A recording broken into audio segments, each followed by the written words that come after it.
Okay, so this is the DJI Neo 2, and it's a pretty awesome drone, and I thought, you know what, I'm gonna make a video to let you know about this guy and how it kind of stacks up to some other similar drones that you may be considering purchasing if you're looking at this one, right? So we have the Neo 2, we of course have the original Neo. I'm going to tell you how this one is pretty much better in almost every way, but it is also in the same price range as the Mini 4K or the Specta Mini, and there is also that DJI Flip to consider as well. So I'm going to talk about price, flight time, range, camera, obstacle avoidance, and other features that you're going to want to consider if you're thinking about buying the Neo 2, or maybe if you just want a good beginner drone, this might be the place to learn some info.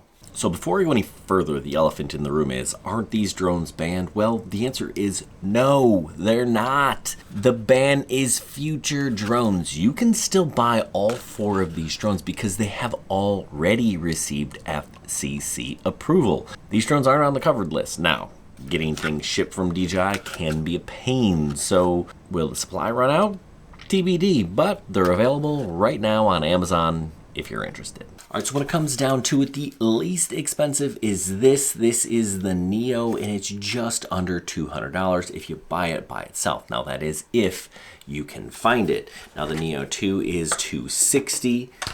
The Mini 4K is about $300, and the Flip is about $440. Now, they're all kind of hit or miss. The prices are going up and down like crazy these days, but that's kind of like the baseline for these drones. Now, both Neos and the Flip can be flown with your phone, whereas the Mini 4K you cannot. So that is a difference between these. Now, the Mini 4K is more of kind of your traditional camera drone, and actually the Flip is as well.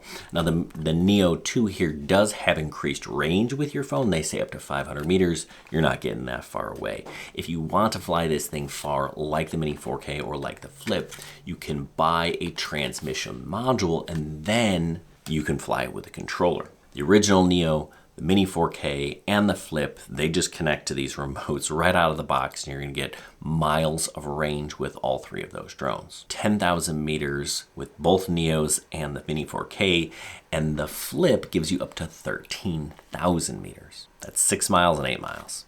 Plenty. Now, every single one of these drones is less than 250 grams, so you don't have to register with the FAA, and you don't have to have remote ID. That's not a problem with any of them. One of the things that I dislike about both of these Neo drones is you cannot put an SD card on them, so you're limited to the storage that they have on the drone.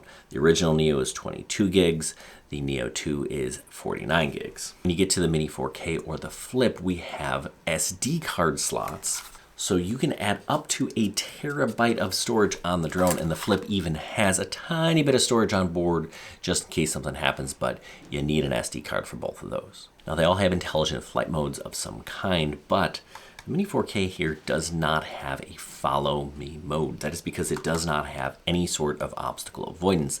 The Neo, the original Neo, does have follow me. It is the only DJI drone without obstacle avoidance that actually will track you. So what does that mean? Yes, that means that we have obstacle avoidance on the Neo 2 and on the Flip. The Neo 2 is superior in many ways, but again, not great. It does have LiDAR versus infrared on the Flip. Infrared is kind of like the worst of the worst, but the Neo 2 does have pretty solid obstacle avoidance, but it is not going to avoid everything. You still have to be pretty darn cautious. The cameras are important to understand, right? They're all 4K, but this one has a 1-axis gimbal, meaning it only stabilizes up and down. Everything else is electronic.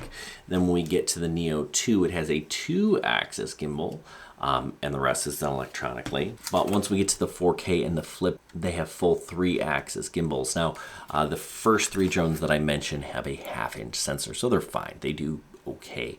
And they kind of go in price order: Neo, Neo 2, Mini 4K in terms of quality. The Flip camera is bigger and better by far. So kind of note that. The Neo 2 will do 4K 60. The Mini 4K and the Neo, the original, will do 4K 30. The Flip will do slow-mo at 100 frames a second. I believe the Neo 2 will as well if you have a remote controller. Again, you need a remote controller in that module to unlock some of the potential of the Neo 2, whereas the Flip, just awesome. It is by far the best camera of the group. All the cameras are 12 megapixels except for the Flip, that's 48. Plus the Flip has a higher bitrate, 150 megabits per second. That's top tier quality. Now in the wind, none of these drones are gonna be great because they're all so small, but I would give the edge to the Mini 4K. Even though the Neo 2 and the Flip are also both rated for level 5, that's 24-mile-an-hour winds. Those propeller guards tend to pick up the wind a little bit more than just this open prop design on the Mini 4K. At the end of the day, they're all fantastic drones, and you have to make the decision which one is best for you. So what do you think? Which one do you think is the best one for you, all things considered? Leave a comment down below. Or is there a drone that I missed? What drone should I have included in this comparison? Drop a comment down below, and we'll see what people think. Hey, thanks for watching. Good luck, everyone, and happy flying.